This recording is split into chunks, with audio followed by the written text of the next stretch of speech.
There is a version of you that you haven't met yet. A version living at a deeper layer of your mind. Calmer, sharper, more awake than the one you know. You feel that version occasionally. In moments of silence, moments right after meditation, moments when the world hasn't touched you yet.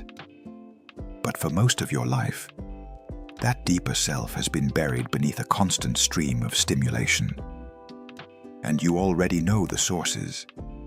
The endless scrolling, the instant novelty, the reward-on-demand impulses that hijack your dopamine system before you even realize what is happening.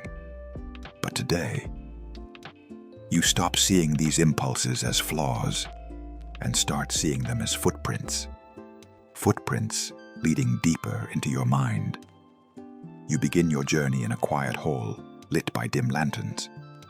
A monk stands before you, calm, ancient, deeply awake. "You are not here to escape temptation," he says softly. "You are here to understand why you seek it." This is the first strategy. You must see the craving, not judge it. Psychologically, craving is not desire. It is dysregulation.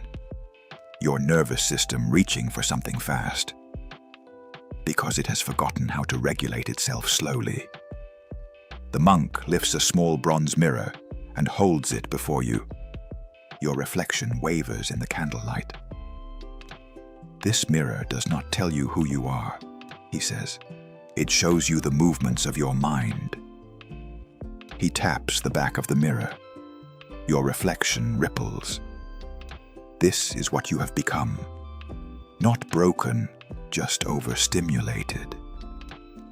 Your brain has adapted to constant spikes of dopamine. This adaptation is not moral failure. It is neuroplasticity misdirected. So here is your second strategy. Break the spike cycle. This is not detox.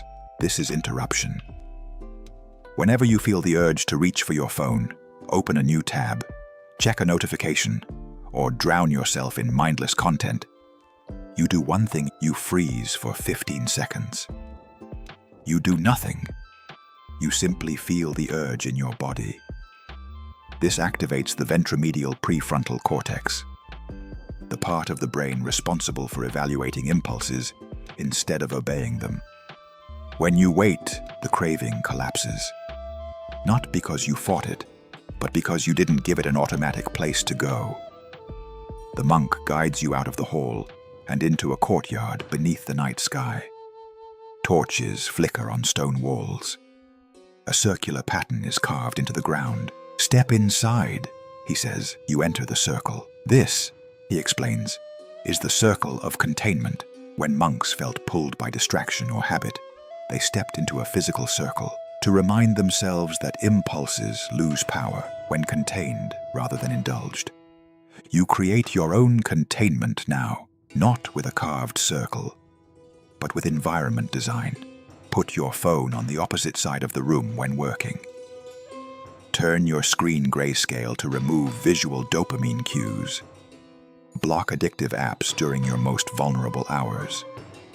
Remove shortcuts, badges, and alerts that pull your attention. This is the third strategy. Design your environment so the easiest choice becomes the best choice. You do not fight your future self. You guide it. The monk leads you to a stone bench. The moonlight reveals carvings of warriors, training with wooden staffs. "One who cannot hold still," he says, "cannot hold attention."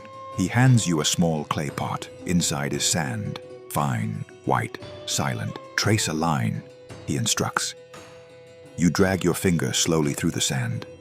The line is imperfect, crooked, clumsy. Again, you trace another, smoother, straighter, more intentional. "This is your mind on effort," he whispers. "This is your fourth strategy. Train microfocus, not macrofocus. If you want to reclaim your ability to concentrate, you begin with small focus tasks. that rebuild your attentional muscles. Stir your tea without distraction. Tie your shoes with full presence. Eat one bite without checking your phone. Observe your breathing for 20 seconds. Fold one piece of clothing slowly and precisely. Walk 5 steps, noticing only the sensation under your feet. These micro-practices repair your insular and anterior cingulate cortex, the regions damaged by digital overstimulation. Bit by bit, your capacity for deep focus returns. You stand. The monk guides you to an inner chamber, lit only by candle flames. Inside is a single object, a rope stretched taut between 2 pillars. He hands you the rope. Pull, he says. You pull. The rope tightens. This rope, he explains, is your attention when you push yourself too hard. He loosens the rope slightly. Now try. The pull is smoother, balanced, sustainable. You break yourself when your standards are rigid. You free yourself when your standards are rhythmic. This is your 5th strategy. Work in rhythms, not marathons. Your brain is not designed for endless effort. Instead, you follow cycles.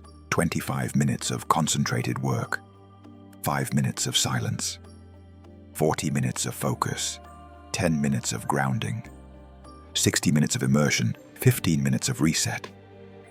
These cycles are not weaknesses. They are psychological breath. The monk walks to a small altar where a bell rests. He rings it once.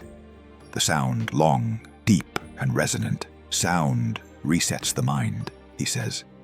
Use cues to break your trance. This is the 6th strategy. Use interruption cues. You set alarms to remind yourself to stretch, to breathe, to check in, to stop scrolling, to return to awareness. The interruptions become moments of self-rescue. Now, the monk brings you to a final chamber. There is nothing inside except a single candle. This flame, he says, is you at your most conscious. He extinguishes it. Darkness fills the room. Complete, silent, total. This darkness is where your impulses grow strong.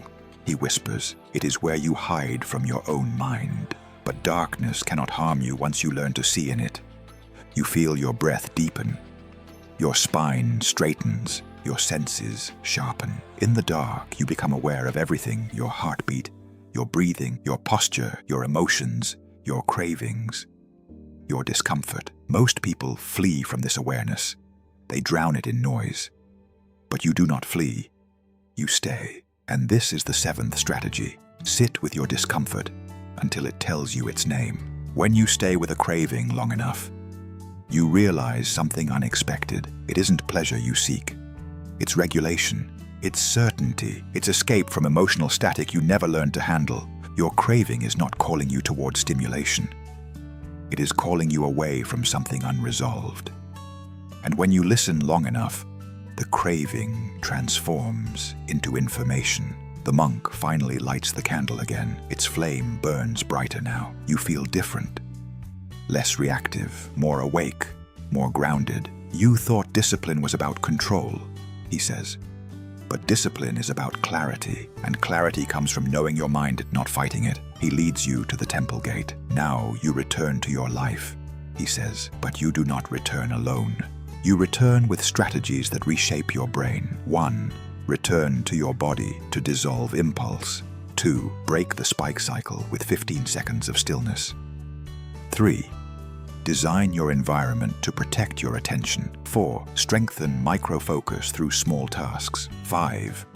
Work in rhythms, not marathons. 6. Use interruption cues to rescue yourself. 7. Sit with discomfort until it becomes clarity. You walk through the gate. The world will still offer you endless stimulation. It will still pull, still whisper, still try to claim your attention. But now you walk as someone who sees the strings. Instead of being pulled by them, you walk as someone who feels the craving. Instead of becoming it, you walk as someone who returns to themselves, again and again, until returning becomes your nature. You are not escaping addiction.